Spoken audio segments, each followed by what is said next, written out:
Hola amigos, bienvenidos a este nuevo capítulo de nuestro videocurso Audio Profesional, Diseño y Alineamiento de Sistemas. Y pues el día de hoy comenzamos una nueva serie de videos que básicamente es un remake o una reedición del curso de 5 capítulos que ya tenemos en esta plataforma.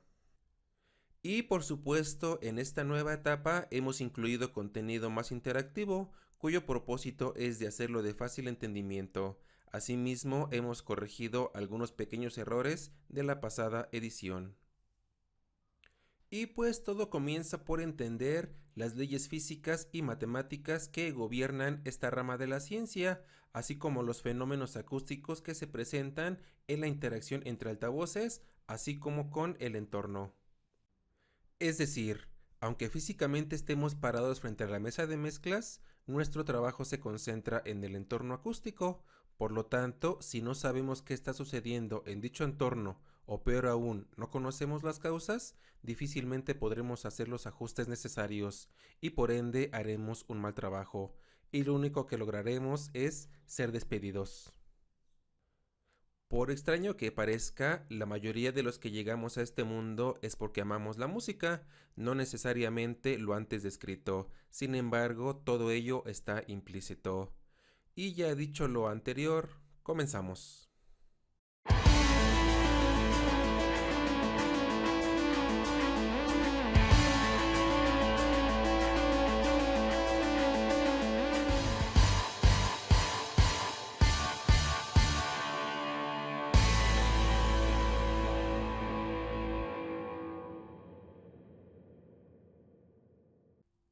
Empecemos por darle un vistazo a nuestro menú del día, para el cual el platillo principal es los fundamentos básicos del sonido, y cuya primera entrada es el Sistema Internacional de Unidades, o también conocido como MKSC.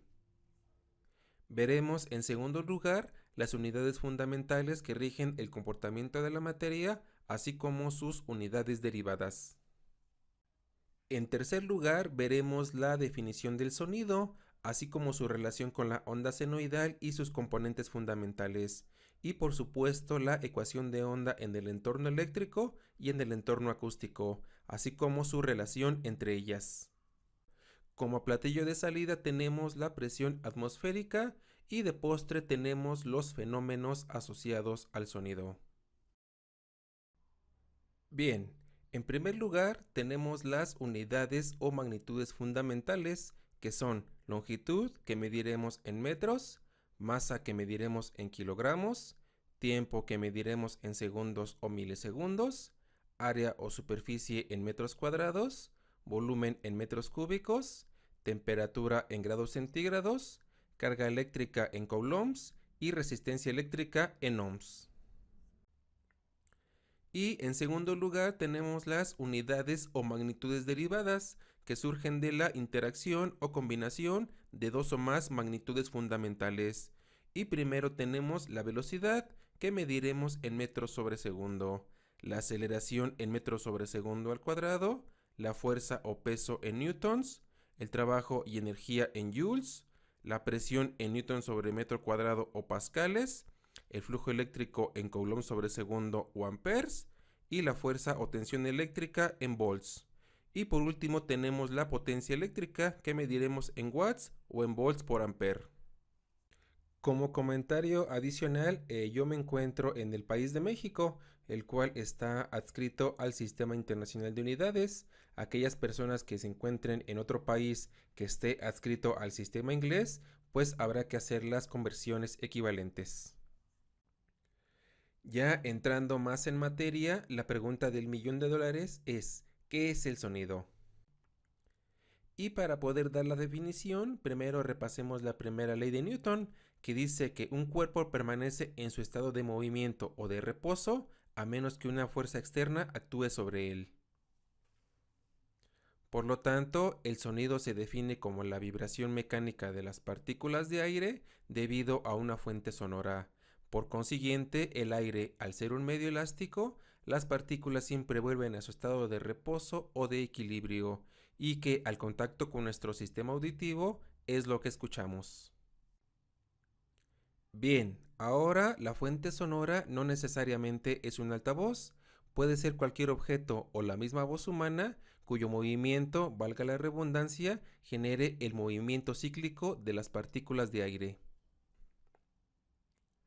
Basado en lo anterior es que podemos asemejarlo a nuestra forma de onda más conocida, que es la onda senoidal, y graficada en el plano cartesiano, en el eje de las abscisas tenemos el tiempo y en el eje de las ordenadas tenemos la amplitud. Asimismo, extraemos sus componentes principales, que son el periodo, que se define como el tiempo necesario para completar un ciclo y lo mediremos en segundos o milisegundos. Su inverso es la frecuencia, que se define como el número de ciclos completados en un segundo, y lo mediremos en 1 sobre segundo o hertz. Después tenemos la longitud de onda, que es el equivalente al periodo, pero este lo mediremos en metros, ya que es la distancia necesaria para completar un ciclo. Por supuesto, se define la velocidad del sonido por medio de la letra C, que a una temperatura ambiente de 23 o 24 grados centígrados es de 345 metros sobre segundo. Si alguien requiere hacer el ajuste para diferentes temperaturas o diferentes áreas geográficas, pues eso se hace por medio de la fórmula, donde para este caso la letra T representa la temperatura. Y también se define por medio de la letra C la velocidad de la luz, que es de 3 por 10 a la 8 metros sobre segundo. Por lo tanto, cuando hagamos cálculos, hay que tener mucho cuidado, ya que la velocidad dependerá de en qué entorno estemos trabajando, si en el entorno eléctrico o en el entorno acústico. En tanto, podemos relacionar la velocidad entre la frecuencia, que será igual a la longitud de onda.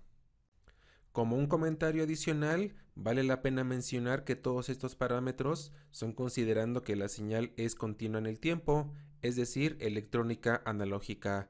Para trabajar en audio digital, más adelante dedicaremos algunos videos exclusivamente a eso. Bien, y la ecuación que engloba todos estos conceptos es la ecuación de onda, definida por la función f de t igual a por el seno de omega t más phi, donde A es igual a la amplitud medido en voltios en el entorno eléctrico o en pascales en el entorno acústico. Omega, que es la frecuencia angular, definido por 2pi por la frecuencia, aunque aquí está expresado en radianes sobre segundo, nosotros por comodidad y simplicidad lo trabajaremos en grados, es decir, tomaremos el valor de pi igual a 180. T, que es el tiempo en segundos o milisegundos, y phi, que es la fase, desplazamiento de fase o fase relativa. Este término aún no entra tanto en contexto hasta que se relaciona con señales de la misma naturaleza. Es por eso que esto lo veremos con más detalle en el siguiente capítulo de Suma Acústica. Por el momento solo introducimos el concepto. Bien, hemos definido la ecuación de onda para el entorno eléctrico y para el entorno acústico, y casi al final de este video haremos un ejercicio para ver de qué forma se relacionan. Mientras tanto, veamos el concepto de presión atmosférica, definido como la fuerza o peso que ejerce el aire sobre la faz de la Tierra, y que a valor normalizado para la Ciudad de México es de 101.325 newton sobre metro cuadrado o pascales. Es posible que este concepto sea uno de los más abstractos de entender, ya que es una de las cosas que no podemos ver ni tocar, pero sin embargo ahí se encuentran.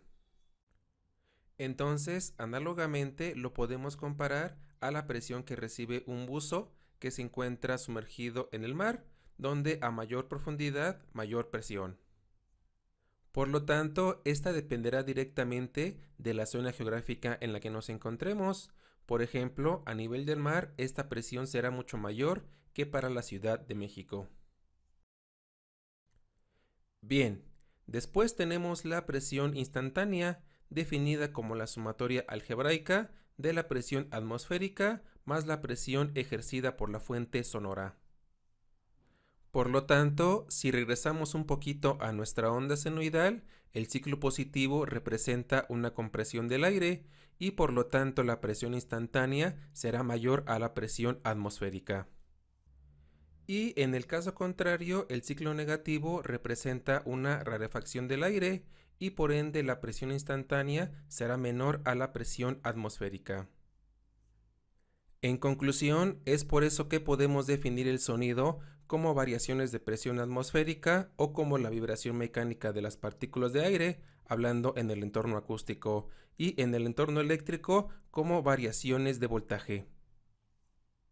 Seguimos con los fenómenos asociados al sonido, y el primero es la reflexión, que se presenta cuando una onda sonora incide sobre una superficie. El ángulo de la onda reflejada siempre será igual al ángulo de la onda incidente, mas no así su energía, que estará sujeta a la fisionomía de la superficie, así como al material.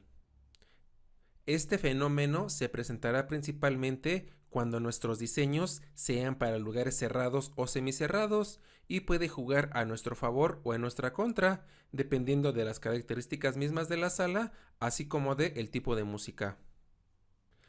Otro término que define este fenómeno es lo que comúnmente se conoce como reverb o reverberación. Asimismo, va de la mano con nuestras mediciones de respuesta al impulso. Seguimos con refracción, que es el cambio de velocidad y o dirección que sufre la onda sonora al pasar por capas o materiales de diferente densidad.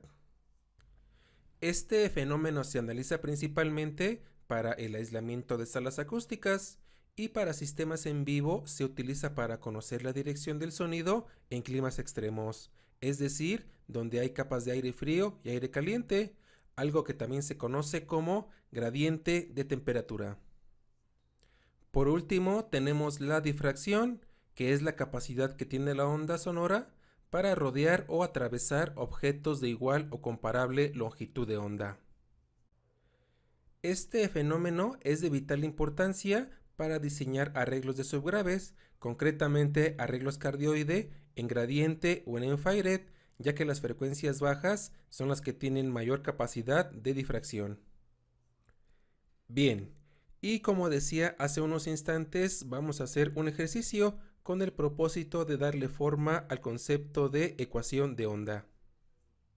Para ello vamos a simular un pequeño montaje en el que un cantante presuriza el aire en un tono La, que equivale a la frecuencia de 440 Hz a una presión de 0.02 pascales. Y ya que estamos en el entorno acústico, la velocidad del sonido es de 345 metros sobre segundo. Por lo tanto, la ecuación de onda f de t es igual a 0.02 pascales por el seno de 2pi por 440 por el tiempo. Recordemos que el término phi aún no entra en contexto, en tanto lo dejaremos como 0, y el término t, ya que por ahora no considero necesario hacer la gráfica, únicamente quedará indicado.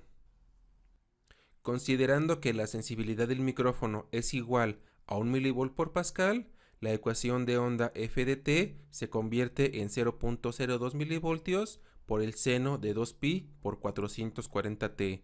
Y ya que estamos en el entorno eléctrico, la velocidad es igual a 3 por 10 a la 8 metros sobre segundo. Bien, ahora la señal fluye hacia un altavoz cuya sensibilidad es de 1.124 pascales a 1 watt a 1 metro de distancia.